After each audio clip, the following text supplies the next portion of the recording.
खुदा करे आप मालवा को खैरियत के साथ फतेह कर ले। मुल्ला साहब, क्या आपको मेरी बहादुरी और मेरी तलवार पर एतबार नहीं रहा? आपकी बहादुरी पर तो एतबार है, मगर आपकी आशिक मिजाजी पर। मुल्ला साहब, आप मुझे खामखा बदनाम करने की कोशिश मत कीजिए। मैं तो सिर्फ ये कह रहा था कि नौजवान सिपाही के हाथों में जब भी ताकत आती है तो बेलगाम हो जाता है। इसीलिए तो जहां पना ने इस नाचीज को हुजूर के साथ लगा दिया।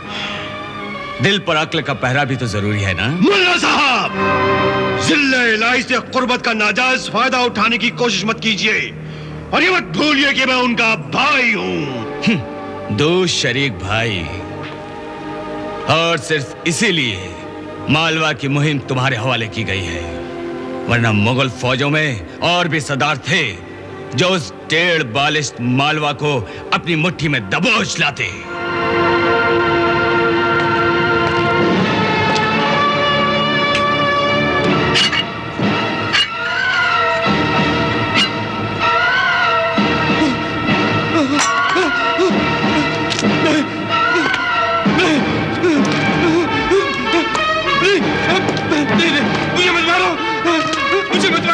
मुझे मत मारो, नहीं, नहीं, मुझे मत मारो, नहीं, मुझे मत मारो, नहीं, मुझे मत मारो, नहीं।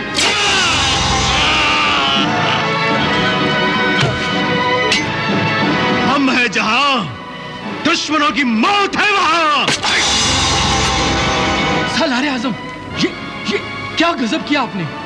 हम जिले इलाही को क्या जवाब देंगे?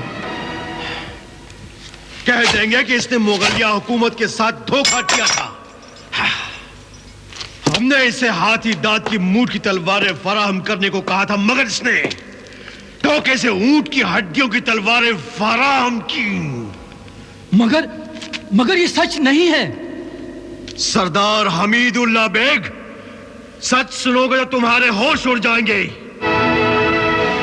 ये मुल्ला पीर मोहम्मद का आदमी था और इसे हमारी निगरानी के लिए मुकर्रर किया गया था। क्या? ये क्या कह रहे हैं आप? सच कह रहा हूं मैं।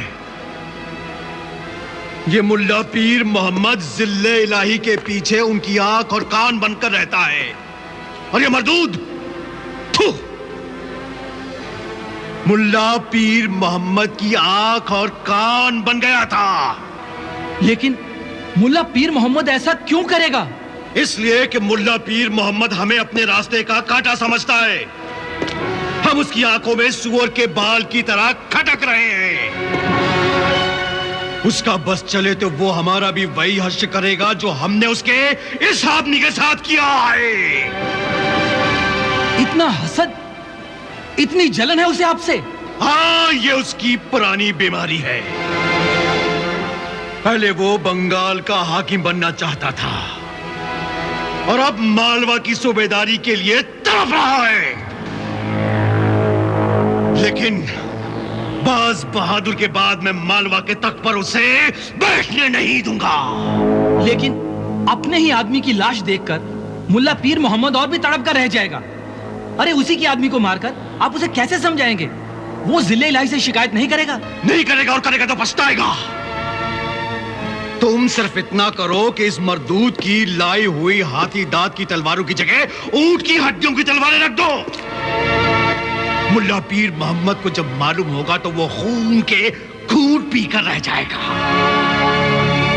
और मालवा का हाकिम बनने की हसरत उसके दिल में ही रह जाएगी।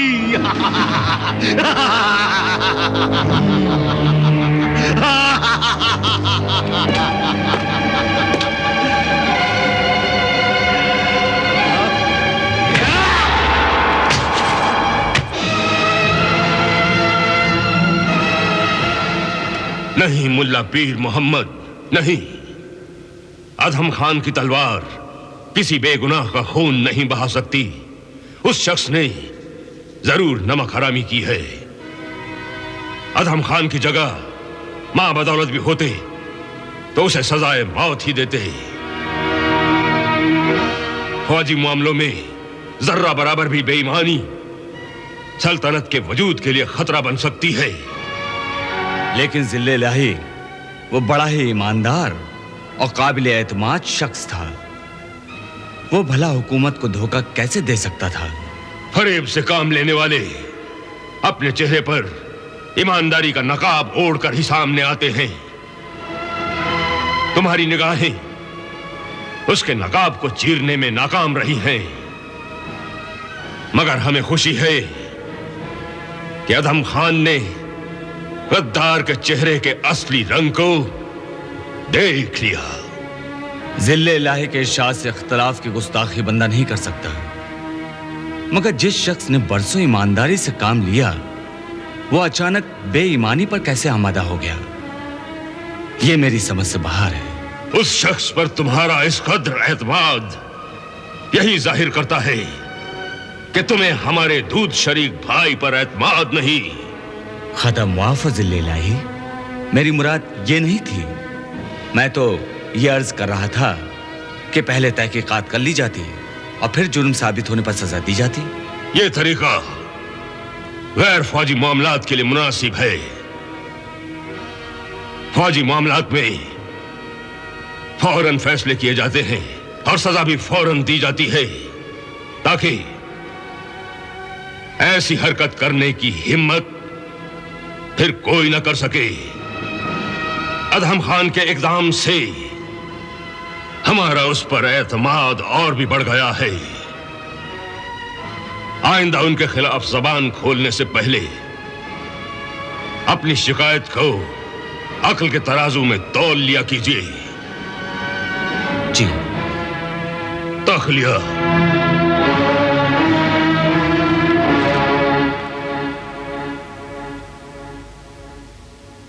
पहली मात मुल्ला पीर मोहम्मद को दी थी और अब ये शे और मात तुम्हारी सदाद हमीदुल्ला बेग। क्या बात है। सियासत का खेल हो, शतरंज की बिसात हो या फिर जंग का मैदान हो, आपकी चालों से बचना तो नामुमकिन है।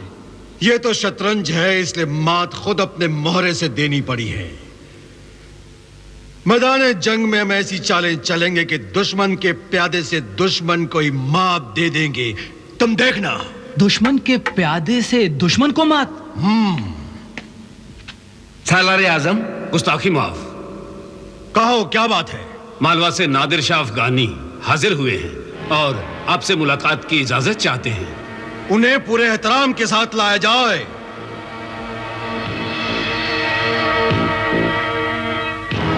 मालवा के बादशाह को शय और मात देने वाला प्यादा गालिबन यही है। गालिबन नहीं, यकीनन। नादिर शाह अफगानी मालवा से अहम राज लेकर हाजिर हो रहा है। तुम निकल लो, कहीं वो बिदक न जाए। जो हुक्म।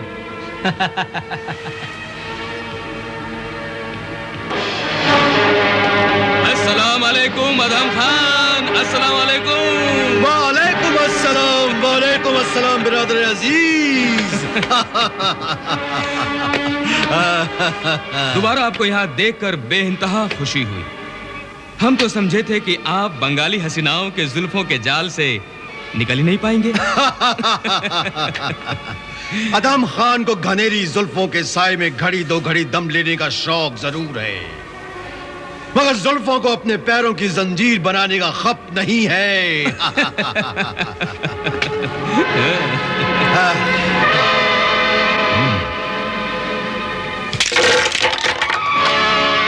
तुम सुनाओ, मालवा की क्या खबरें हैं?